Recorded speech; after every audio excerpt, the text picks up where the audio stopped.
Jensen Casey, owner of Baby O&I Consulting, a sleep consulting practice that helps families with children 0 to 4 meet your ideal sleep situations. And today is part 2 of moving to a toddler bed. So if you didn't catch my last video, go back. I talked about part 1 of moving to a toddler bed, like all of the things that you want to do first if your child is under 2.5, because I really don't recommend moving a child to a toddler bed before they're 2.5, because developmentally they're just really not ready for that, all of that open space. They're not yet ready for that freedom that a toddler bed or a twin bed, whatever size bed you use, can bring. So this video today talks all about what to do if your child is over 2.5 and ready to make that transition to a bed.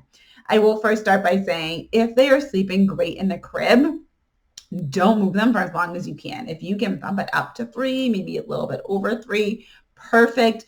Really, the only reasons that you want to transition your child into a bed is because they are getting too large for the crib. It's hard for you to pick them up and put them into the crib.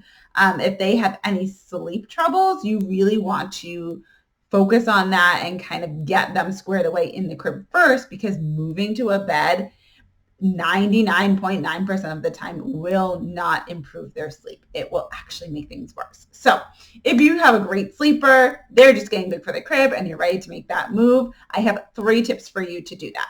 The first thing is keep your schedule the exact same. Know that the first night that you have that toddler bed set up and you're super excited, they're probably excited for it, but you want to keep the routine the same.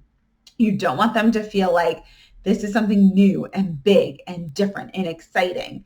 Yes, it is, but you want to have the same foundational pieces so you know the end goal is that they go into their bed and they fall asleep the exact same that they will go into their crib and fall asleep. So yes, this is a new exciting transition, but we want it to still keep the same routine because the expectation is still that they will sleep in this new bed. So whatever timing that you did bedtime, whatever order that you did bedtime, you still want to keep all of those steps the exact same.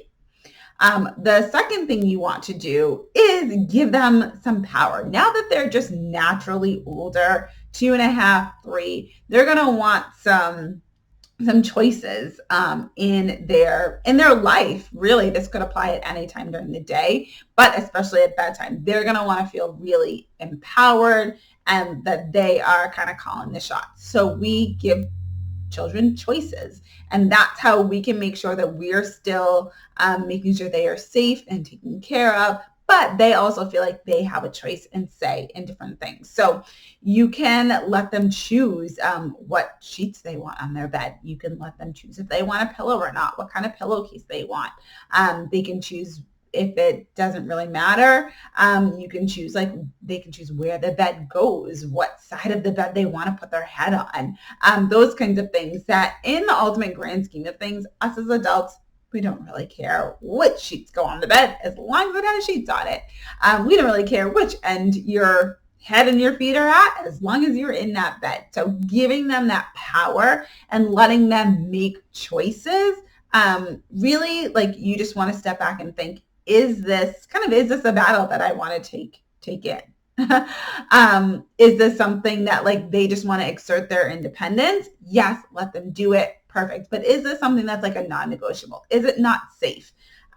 Is someone going to get hurt? Is someone going to get sick? Is someone, whatever it may be, you just kind of have to, like, run that request by you. Is this going to be something that's going to delay bedtime? And ultimately, we are going to be up 8 million times because I said, yes, you can have this water bottle in your bed, and then the water bottle spills, and then they need new sheets, and then the water bottle runs out, and then you need to refill it. So kind of think ahead to what are some things that I can give them the power with, and what are some things that I have to, kind of reserve and put a limit around.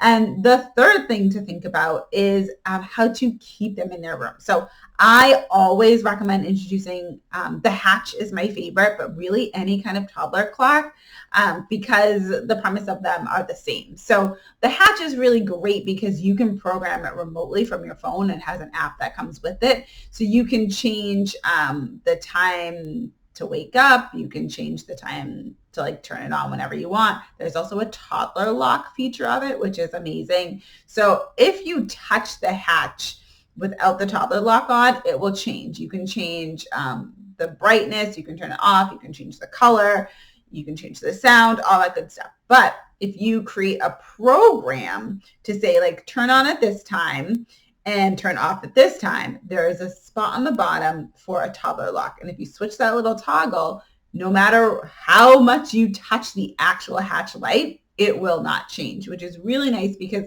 they can't manually turn it off, turn it on, change it while they're in there independently. So just having a very concrete example of it turns red, you go lay in your bed.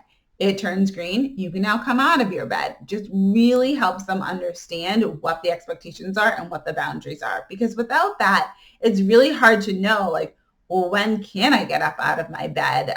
Is this an appropriate time? Is this not an appropriate time? The sun is up, but it's 5:30 in the morning. Can I now get up? It's still super dark out, but it's 7. Can I get up? So the Hatch just really like takes all of that guesswork out. It doesn't matter the season. It doesn't matter your location, any of that. It can stay consistent. So if you have any questions about actually making that transition into the toddler bed for a child that's 2.5, pop them in the comments and I will be sure to get back to you.